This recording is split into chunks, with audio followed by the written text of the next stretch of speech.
सोलापूर महानगरपालिकेच्या वतीनं पावसाळापूर्व जी काही कामं सगळी शहरामध्ये चाललेली आहेत, तर सोलापूर महानगरपालिकेचं क्षेत्र 178 स्क्वेअर किलोमीटरचं असून याच्यामध्ये जी ओपन नाले आहेत तर ते सुमारे 42 किलोमीटरचे आहेत। याशिवाय वेगवेगळ्या डायमीटरच्या ज्या ड्रेनेज लाईन्स आहेत तर त्या 217 किलोमीटरच्या ड्रेनेज लाईन्स आहेत। याशिवाय 25,500 इतके मॅनहोल्स संपूर्ण शहरभरामध्ये आहेत। या सगळ्या कामांची जी कामं चालू आहेत तर ती जवळपास 81% कामं आज रोजी पूर्ण आहेत आणि सगळे वेगवेगळे 8 विभागीय कार्यालय आणि मुख्य कार्यालयाचे विभाग जे आहेत तर त्याच्यामध्ये PHE असेल, सिटी इंजिनियर असेल किंवा गार्डन, हेल्थ, फायर डिपार्टमेंट आणि इतर सगळे विभाग तर यांची ही सगळी कामं जी पावसाळापूर्व करायची असतात तर ती 4 जून पूर्वी संपूर्णतः कामं झालेली असतील असा विश्वास मला वाटतो। याशिवाय शहरभरामध्ये ज्या काही जुन्या धोकादायक इमारती आहेत त्यांचंही सर्वेक्षणाचं काम महानगरपालिकेकडून पूर्ण करण्यात आलेलं आहे आणि C1 कॅटेगरीच्या ज्या अति धोकादायक इमारती आहेत तर अशा 15 इमारतींपैकी 7 इमारतींची पाडकाम संबंधित मालकांकडून पूर्ण करण्यात आलेलं आहे।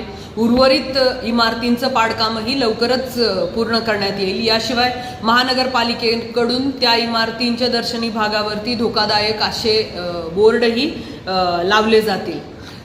पावसाळा कालावधीमध्ये वेगवेगळं पाऊस किंवा वादळ वाऱ्यामुळे ज्या काही झाडांच्या फांद्या पडतात आणि झाडं उन्मळून पडतात तर त्या काढणे आणि वाहतूक सुरळीत करणे याच्यासाठीच्या कटर आणि मनुष्यबळ यांची व्यवस्था उद्यान विभागाकडे करण्यात आलेली आहे। त्याशिवाय रस्त्यांवरचे जे काही खड्डे असतात तर ते प्रीमिक्सने यापूर्वीच महानगरपालिकेकडून बुजवण्यात आलेले आहेत।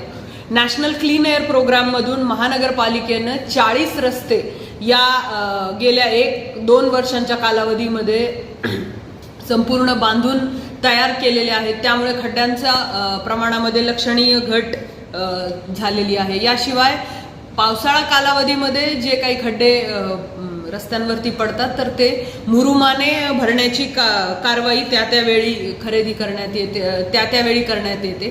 साहित्याची जी खरेदी असते या प्री मॉन्सून कालावधीच्या अनुषंगाने तर ती सगळी झालेली आहे। आमची आपत्कालीन जी कंट्रोल रूम आहे तर ती सुद्धा पूर्णतः कार्यान्वित असून त्याच्यात 24/7 अशा 3 शिफ्टमध्ये कर्मचाऱ्यांच्या नेमणुका करण्यात आलेल्या आहेत। त्याचे टोल फ्री नंबर्स जे आहेत तर ते नागरिकांच्या माहितीसाठी आम्ही वेगवेगळ्या माध्यमातून देत आहोत। आमचा जो आपत्कालीन आराखडा असतो 2024-25 या वर्षाचा तोही अपडेटेड आराखडा आमचा तयार असून तो आमच्या वेबसाईटवरती सोलापूर महानगरपालिकेच्या वेबसाईटवरती नागरिकांच्या अवलोकनार्थ आणि माहितीसाठी तो सादर करण्यात आलेला आहे। एकूणच सोलापूर महानगरपालिकेच्या वतीनं पावसाळापूर्व जी काही कामं असतात आणि पावसाळ्यामध्ये जीवित आणि वित्तहानी होऊ नये म्हणून जी काही कारवाई करायची असते तर ती बहुतांशी पूर्ण झालेली आहे। उर्वरित कामंही येत्या एखाद्या आठवड्यामध्ये संपतील। धन्यवाद।